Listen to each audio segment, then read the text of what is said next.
A Tânia falando, Eduardo, não generalizo, só conheço pobre e me chamam de louca todo dia. A maioria é isso mesmo. A mente convencionalizada, ela é fabricada pela própria sociedade. Por isso que eu costumo dizer, eu me dou com as exceções à regra, de qualquer classe. Mas o que eu percebo é que as exceções de cima são benevolentes, mas são fracas. E as exceções de baixo, periféricas, são muito fortes e resistentes, porque trabalham com superação de dificuldades todos os dias. O tempo todo, né? Então, eu busco as exceções. Uma vez eu estava num garimpo, lá na Amazônia, os garimpeiros me chamaram para comer com eles. E eu perguntei para um garimpeiro, mas qual é a proporção, mais ou menos, assim, quanto você tem que tirar de terra, de cascalho e toco para chegar numa pepita de ouro? Ele pensou assim, falou, é 2 toneladas de cascalho para 1 graminha de ouro. 2 toneladas de cascalho para 1 graminha de ouro. Eu falei, nossa, parece a humanidade. A humanidade também é 2 toneladas de cascalho para 1 graminha de ouro. Isso em 1980. Hoje, eu acho que já, em cada 2 toneladas de cascalho, já aparecem umas 5, 10 graminhas de ouro. As exceções estão mais numerosas, porque a mente de exceção ela é altamente contaminante. Ela atinge em cheio as pessoas angustiadas com a falta de sentido na vida. Porque os sentidos que a sociedade apresenta não satisfazem a alma da gente. Então, muita gente se angustia. E quando depara com um comportamento de exceção, um pensamento de exceção, uma visão de mundo de exceção, ela se identifica. E as exceções se tornam contaminantes. Entendeu? Então, é preciso contaminar o mundo de consciência, de lucidez, de amor próprio. Vamos aí, eu tomei a palavra. Imagina, tá aqui para isso mesmo. A Marília Gutierrez, vai dar trabalho essa live de tanto corte. Olha. Nem fala, Marília. Os cortes do DCM sou eu que cuido. O Eduardo vai falando e eu já estou pensando aqui. Tira. Deixa eu dizer uma coisa. Essa menina que disse que chamam ela de louca todos os dias, eu não peguei o nome dela aqui. Ela disse que chamam ela de louca todos os dias. Tânia, isso. A Tânia. Eu fui chamado de louco quando eu quis entrar para o Banco do Brasil. Eu fui chamado de louco quando eu quis sair do Banco do Brasil. Eu fui chamado de louco quando eu quis entrar para o Exército. Eu fui chamado de louco quando eu quis sair do Exército. Eu fui chamado de louco quando eu escolhi Direito. Eu fui chamado de louco quando eu saí da faculdade. Eu fui chamado de louco o tempo todo. E hoje eu uso uma frase de um italiano chamado Carlo Dose, que eu comecei a fazer na década de 80 ainda. Loucos abrem caminhos que mais tarde são percorridos pelos sábios. Numa sociedade onde normalidade é sinônimo de mediocridade, eu preciso ser louco, cara. Eu preciso ser anormal. Com certeza. Então, ser chamada de louca é elogio. Caralho.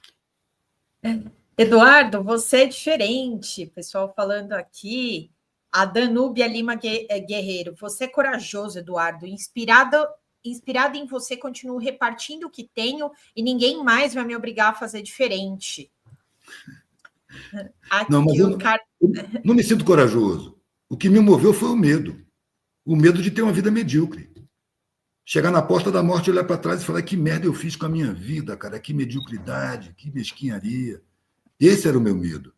Esse medo foi maior do que todos os outros medos.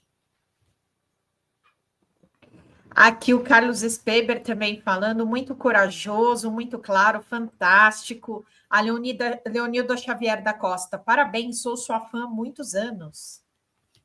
A Tati Barpi também, quando vejo pessoas tão lúcidas quanto Eduardo Marinho, minha fé na humanidade se renova. Obrigada, Eduardo Marinho, por compartilhar a sua luz. Eu agradeço o proveito. A Giovana Alves também, Eduardo, você é a luz na escuridão, com palavras de resistência. Débora Francisco deixa um pingo aqui. Áviles Lili, Maiêutica. Eduardo Marinho nos ajudando a dar luz, dar parto, parir o conhecimento esquecido. Aqui a Janaína Fernandes. Eduardo me faz reencontrar comigo mesma, me faz ter certeza de que a louca não sou eu nesse mundo injusto. A Janaína Fernandes, eu não sou doutrinável, dá vontade de tatuar, ela disse. Boa ideia. A gente que é da tatuagem, a gente já começa a pensar no lugar. Bota logo na testa, para ninguém se arvorar. O Carlos Sperber, que chacoalhada, quanta generosidade, sensibilidade e coragem. Chico Neto, um beijo, Chico Neto, que está aqui conosco hoje. Uma consciência dessa é rara no nosso país. Eduardo Marinho, Renato Freitas, são raridades, cada um ao seu modo, show. Giovana Fonseca também. Eduardo, recentemente tivemos um caso de violência brutal mediatizado, caso Vitória. Em sua opinião, por que a esquerda não abraça a questão da segurança pública? Por que a esquerda não abraça as vítimas da violência? Por que é só discurso? Quer responder? Medo de perder voto. O apego ao mandato. Falar da segurança pública vai despertar um monte de demônios na sociedade que acha que bandido bom é bandido morto, vai xingamento. Traz lucidez para esse debate, para você ver uma coisa. Os caras vêm para cima. Perversidade não atura a generosidade, a solidariedade. E a obscuridade não gosta de lucidez. Sabe? Se você for pegar o sistema carcerário, ele merece um estudo profundo. Eu acho que cada complexo penitenciário tinha que ser cercado por um complexo universitário de ciências humanas. Vamos pesquisar cada um desses caras que estão aí dentro. Onde você nasceu? Em que condições? Como você foi tratado pelo Estado? Como você enxergou o Estado? Você teve pai? Porque 70% nem conheceu o pai. Família de mãe e vó. A avó recebe uma aposentadoria, é a situação mais comum. A avó recebe uma aposentadoria que não dá para sobreviver, a filha tem que trabalhar fora e deixa o filho com a avó para poder trabalhar fora. Também essa é a realidade. Quando o cara vê polícia espancando o vizinho, dando tiro, dando chute nele, desrespeitando todo mundo, ou seja, como é que a sociedade se apresentou para esses caras?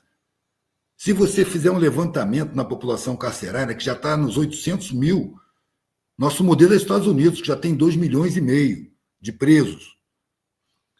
Nesse sistema penitenciário, se você for fazer um estudo, acho que pelo menos 90% sofreu crime social pelo Estado antes de se tornar criminoso. Isso sem dizer que encontra as portas do desenvolvimento pessoal, profissional, fechadas. Porque a necessidade da sociedade é criar trabalho braçal para ser explorado. A qualificação é para classe média alta. A massa tem que ser braçal, explorado e inconsciente, fácil de enganar, fácil de induzir as brigas, a discórdia.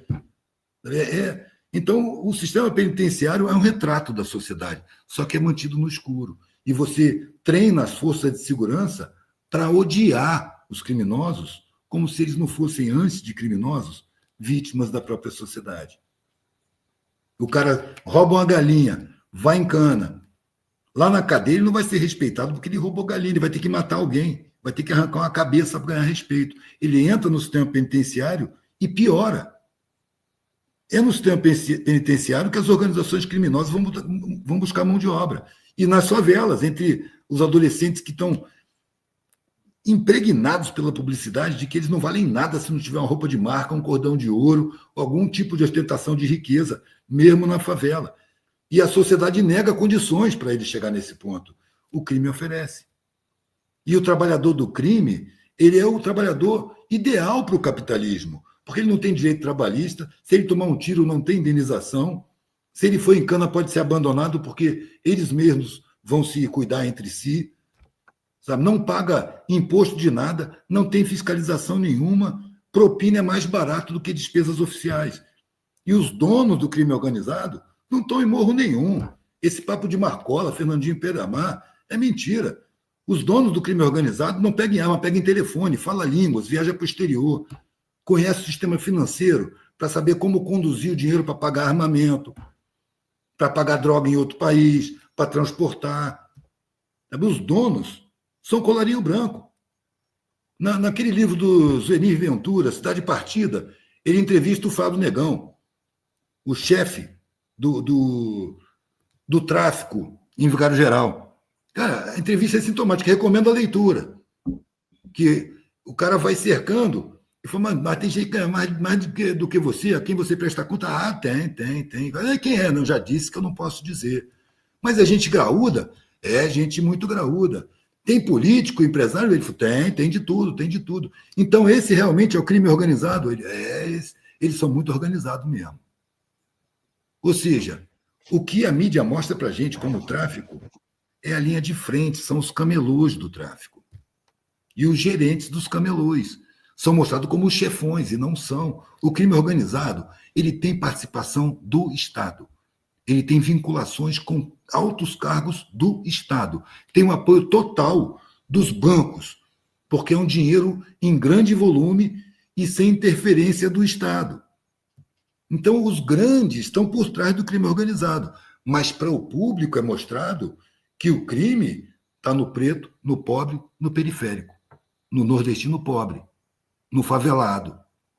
É uma sociedade de mentira, uma sociedade de mentiras. A gente tem que ver por trás do que é mostrado, perceber que o que é mostrado no palco do teatro, pelos holofotes, que não filmam os bastidores, não pegam quem escreveu a peça, não pega o diretor da peça, não pega os agentes ocultos da peça, só mostra os atores. No caso da política, os eleitos. No caso do crime organizado, os pretos, os que seguram nas armas, os que morrem.